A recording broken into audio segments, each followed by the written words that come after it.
भारतीय संस्कृति के बारे में जो हम पढ़ रहे थे उसके आगे हम क्रमशः पढ़ेंगे। मैं डॉक्टर सीमा शकुनी, एसवीपी राजकीय महाविद्यालय डूंगरपुर से। संस्कृति शब्द सम उपसर्ग पूर्वक क्रिय धातु से बना है।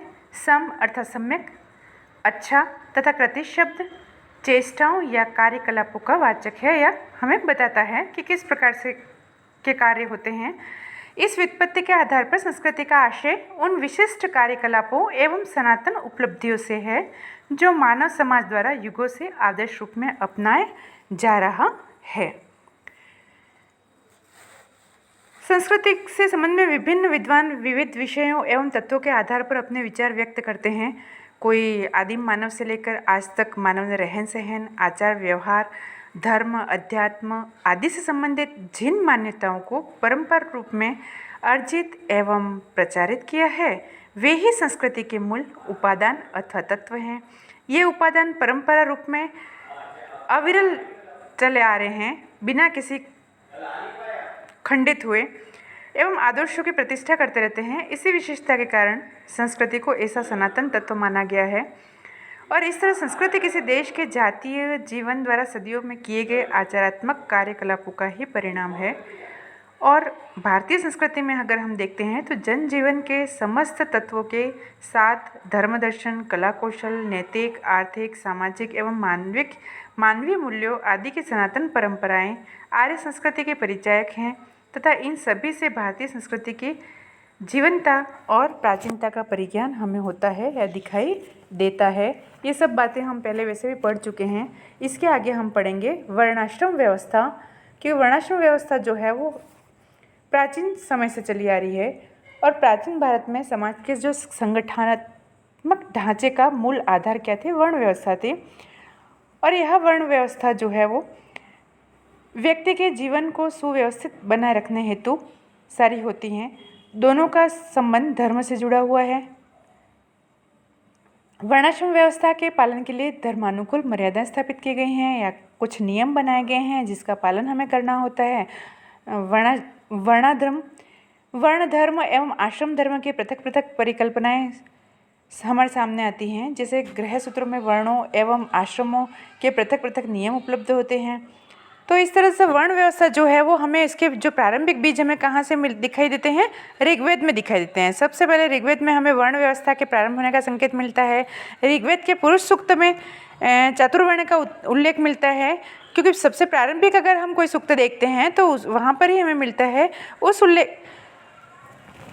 उल्लेख के अनुसार वर्णोत्पत्ति का आधार जो है वो देवी सिद्धांत भी है।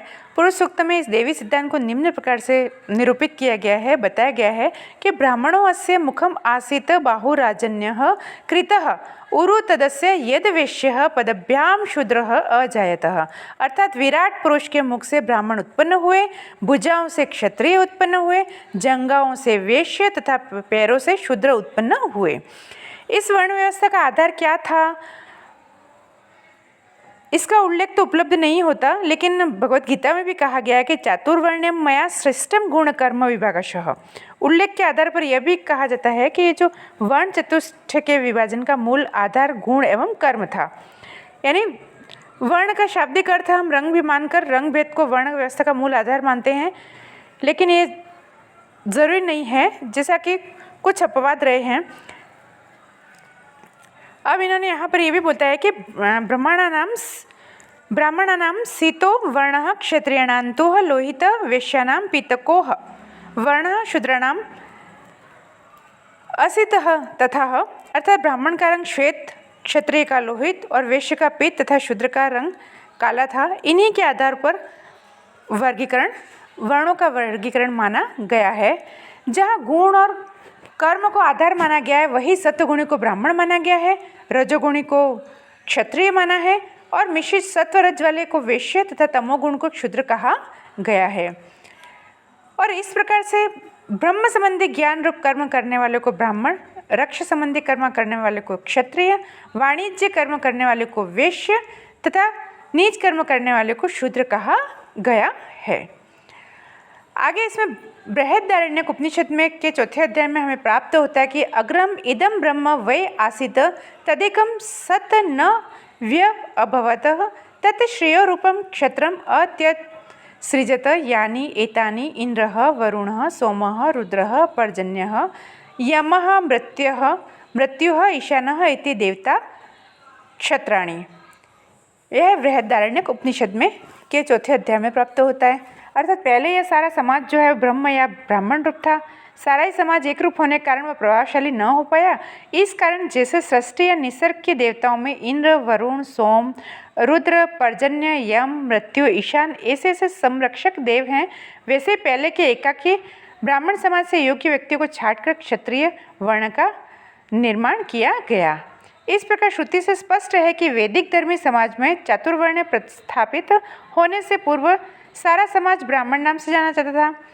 इसमें से एक वर्ग विशेष को चुनकर इसे संरक्षक का दायित्व सौंप दिया, जो क्षत्रिय कहलाया।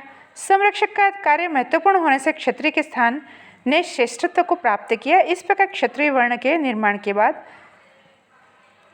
आगे इस तरह से इसकी परंपरा जो है वो चली है। आगे के वीडियो